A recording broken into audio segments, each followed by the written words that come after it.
방금 전에 클래리티법의 표결이 미뤄질 수 있다는 소식이 나왔죠. 근데 이 소식을 자세히 들여다보시면은 이상한 점이 하나 존재합니다.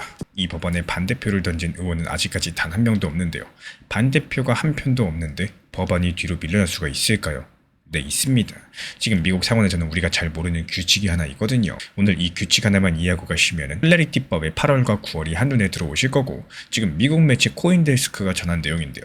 미국의 상원이 러시아 제재 법안과 정부 인사 인준을 먼저 처리하기로 하면서 암호화폐 법안인 클래리티법이 일단 뒤로 밀렸다라는 겁니다.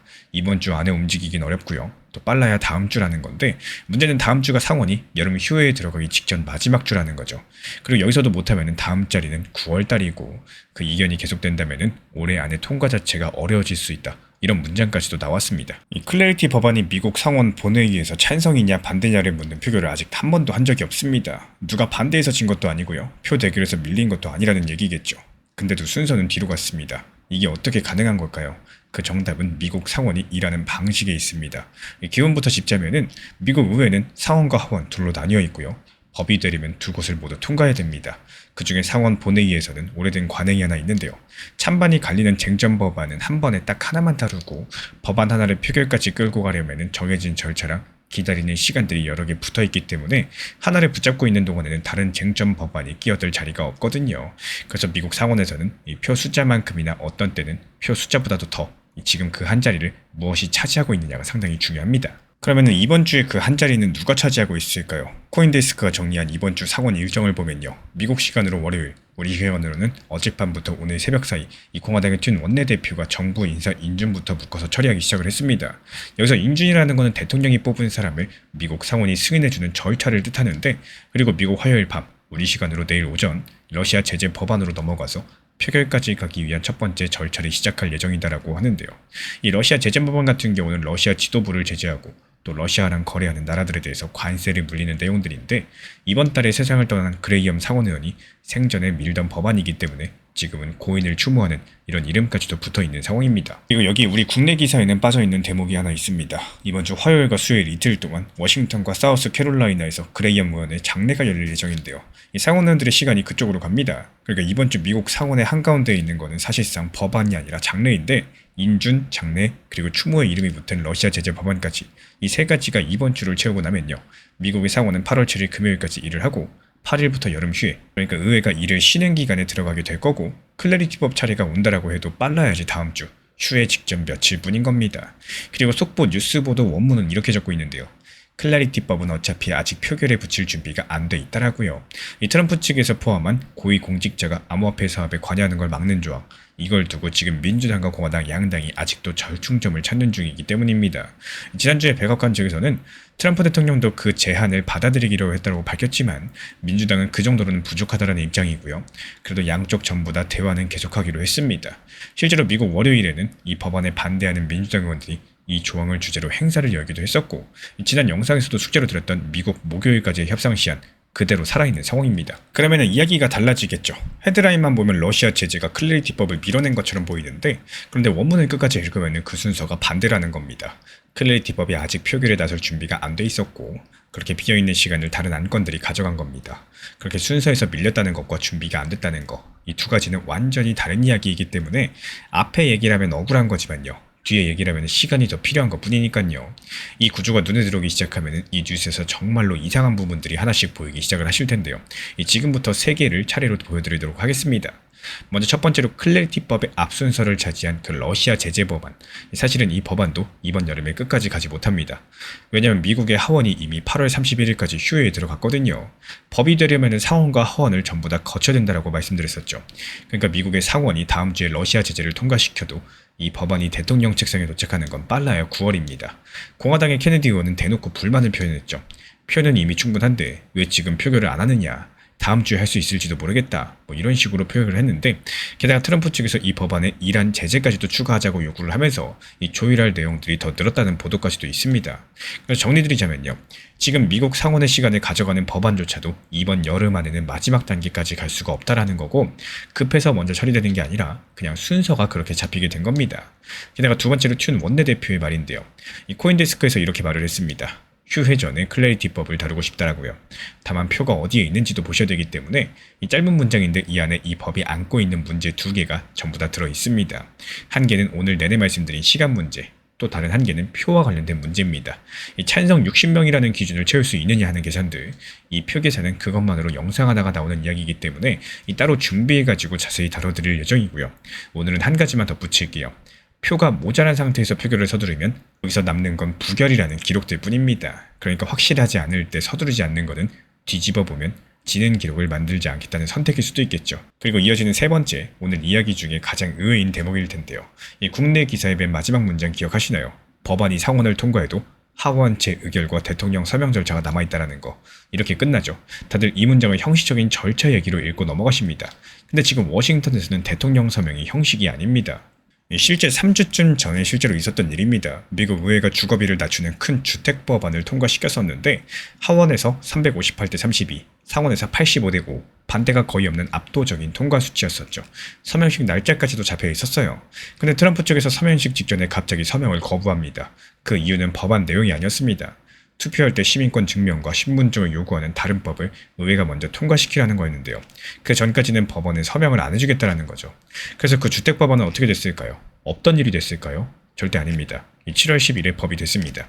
대통령 서명도 없이 법이 됐어요. 미국 헌법에는 이런 규정이 있습니다. 미국의 의회가 법안을 보내면 대통령은 일요일을 빼고 열흘 안에 서명을 하든지 아니면 거부권을 쓰든지 해야 됩니다. 만약에 거부권이라는 건 대통령이 이 법안은 안 된다고 의회로 되돌려보내는 권한이고, 근데 서명도 안 하고 거부권도 안 쓴 채 열흘이 지난다. 그럼 그 법안은 자동으로 법이 됩니다. 이 주택법안이 바로 그렇게 대통령 서명 없이 법이 된 사례겠죠. 그래서 이게 클래리티법에 왜 중요하냐? 대통령 서명 절차라는 마지막 문장의 의미가 달라지기 때문입니다. 서명을 안 해준다고 법안이 사라지는 게 아니에요. 이 진짜 갈림은 대통령 거부권을 쓰느냐? 딱 이거 하나입니다. 그리고 트럼프 대통령은 클래리티법을 빨리 완성하라고 공개적으로 재촉해온 당사자죠. 이 자기 암호화폐 사업을 제한하는 조항이 들어있는 법을요. 물론 코인데스크는 그렇다고 이 법안이 아무 탈 없이 서명까지 간다? 여기 대해서는 알 수 없다고 신중하게 적었습니다. 저도 그 신중함까지도 같이 전달을 드리고 싶은데요. 그래서 이걸 날짜로 바꿔보자면은 이 다음 주 휴회 직전 며칠, 그걸 놓치면은 상원과 하원이 9월 몇 주로 돌아오게 되는데, 이 코인데스크 표현으로는 그게 사실상 마지막 정규 시간입니다. 그 다음에는 11월 달 중간 선거가 있고요. 선거가 끝나면 의회는 레임덕 회기라는 기간으로 들어가게 되기 때문에 선거에서 떨어졌거나 그만두기로 한 의원들이 내년 1월 새 의회가 시작되기 전까지 남은 임기를 채우는 기간인데요. 이 기간에는 막판 큰 타결이 나오기도 하겠지만 또 반대로 아무것도 못하고 멈춰버리기도 한다라고 설명을 하고 있습니다. 그리고 만약에 이 법안이 끝내 무산된다. 그럼 업계의 차선책은 먼저 통과되어 있는 스테이블코인법을 시행해 나가는 거, 그리고 미국 SEC랑 CFTC, 그러니까 주식과 코인 같은 시장을 감독하는 미국의 두 기관이 하는 정책 작업이다. 이렇게 덧붙이고 있습니다. 그래서 이번 주에 미국 상원은 인준과 장례랑 러시아 제재로 지나가게 될 예정이고, 클래리티법의 현실적인 최선은 다음 주 휴회에 들어가기 직전 이 표결로서 가는 첫 번째 절차란으로 시작을 해두는 겁니다. 코인데스크도 업계가 지금 바랄 수 있는 최선은 의원들이 흩어지기 직전 그 첫 번째 절차를 밟아두는 것이라고 적어놨는데요.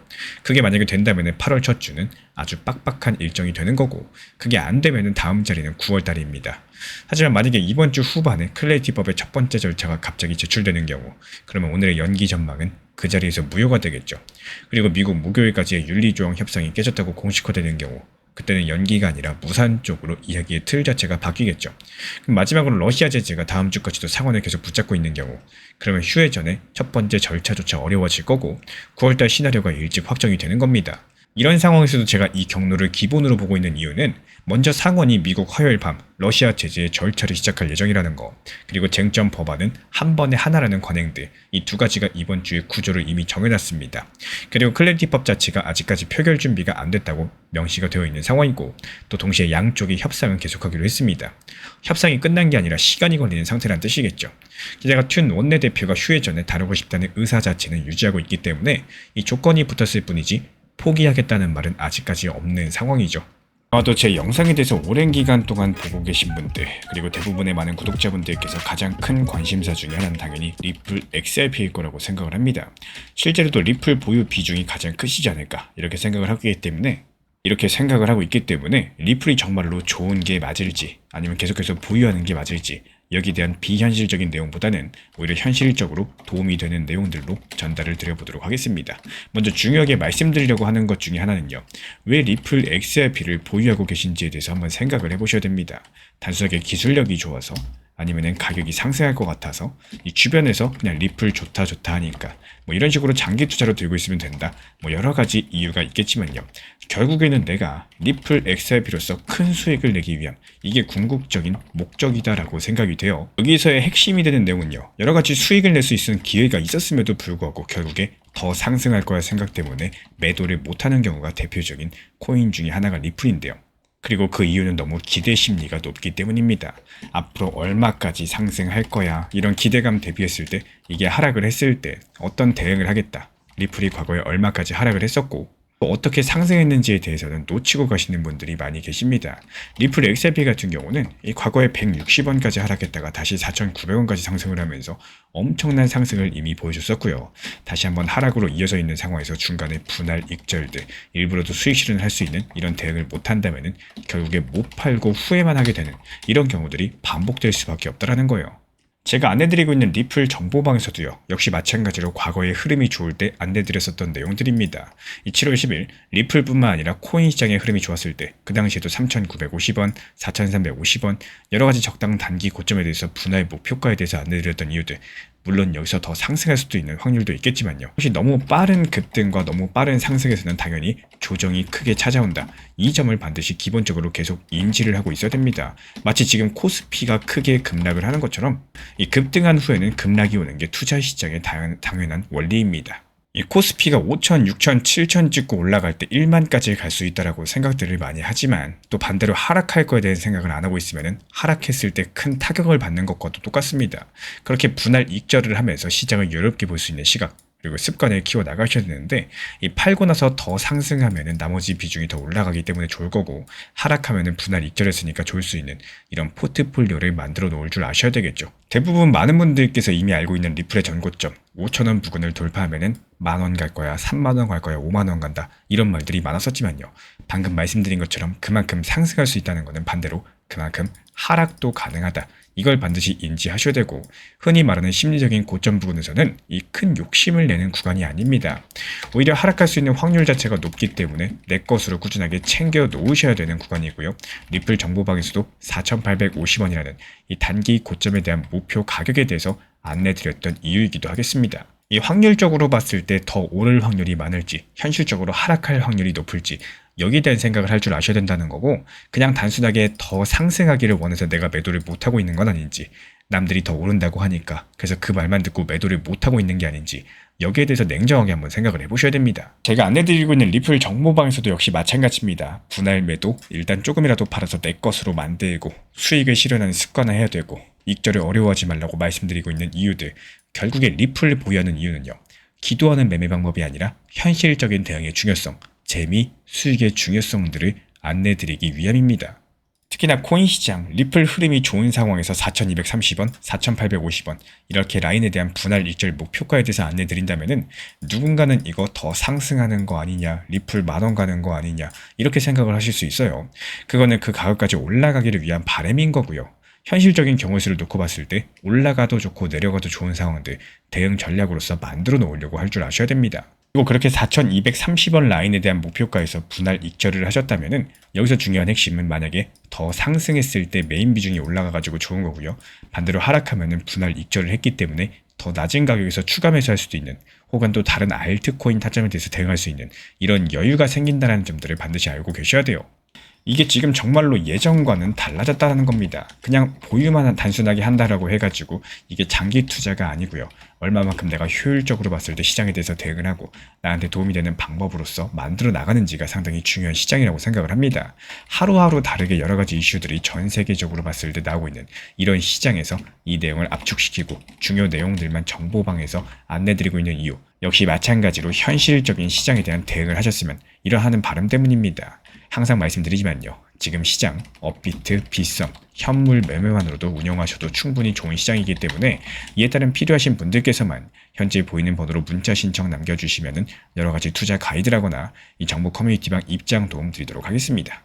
제가 안내해드리고 있는 코인 신사 채널 멤버십 전용방에 대해서 짧게 설명드려 보도록 하겠습니다. 리플, 암호화폐 시장에 대한 중요한 이슈, 그리고 브리핑이나 시장의 흐름에 대한 전문적인 분석 내용 설명과 함께 차트상의 기술적 분석, 온체인 지표와 투자 심리에 대한 내용들을 같이 안내 도움드리고 있고, 가장 중요한 투자 심리를 컨트롤하기 위해서 포트폴리오의 구성에 대한 노하우, 투자 심리 컨트롤에 대한 내용도 같이 안내드리고 있습니다. 코인 신사 스터디 멤버십 가입하신 분들께서는 아래 번호 혹은 신청 링크 통해서 남겨주시면 제가 연락드리고 있고, 안내 설명과 함께 신사 채널 리플 전용 멤버십 방에도 입장 안내 설명드리고 있습니다.